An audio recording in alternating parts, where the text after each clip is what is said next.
Are you preparing to take a Magento certification, but maybe you're not a native English speaker?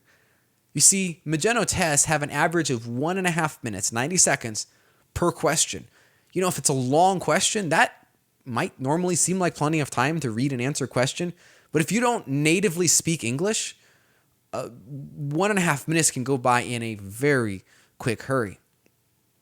The good news is for these Magento tests, Magento, as they're writing them, usually has at least one non-native English speaker in the room, and often it's more than that, and it helps guide and hone the test to make it more understandable for those that aren't native English speakers. But still, again, to make a test effective, they must be tough. So what can you do to be successful as you are preparing to take a Magento certification? Number one, do all of your study and preparation in English.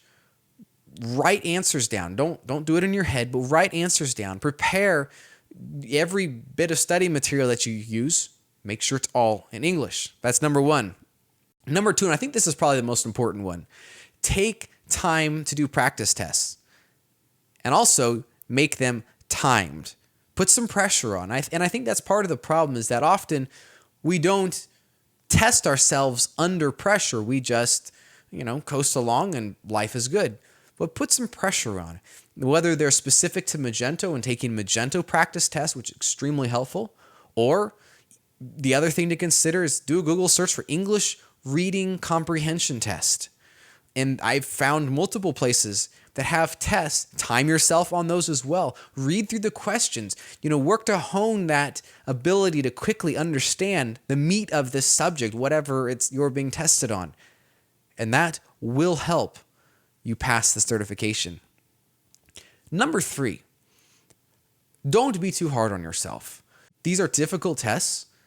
It's under pressure. If you study crazy hard, which basically everybody I know that is preparing for Magento tests does.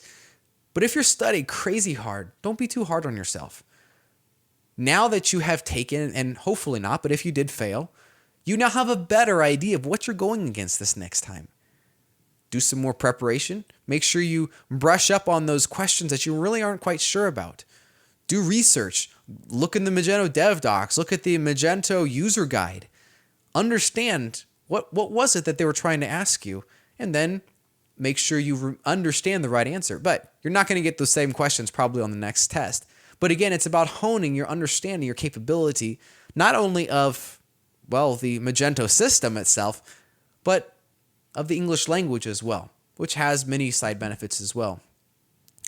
Pretty much all of this, what I'm talking about here, is improving English comprehension skills. And I will say this, you can do it. You can pass. The reason I say that, I've helped people, I've worked with people. But also, if you want even a more grand scale, look through the Magento U certification directory. The vast majority of people in there are not from the United States, UK, Australia, New Zealand, English-speaking countries. They're from other places in the world. Again, English-speaking countries constitute a minority of the entire world's population. So if it's possible for them, it is possible for you. You can do it, and I'm excited. Feel free to send me an email, joseph@swiftauto.com, when you pass, and you'll at least have somebody to congratulate you, and I hope it's going to be far more than just somebody. So please, if you like this post, if it was helpful for you, click that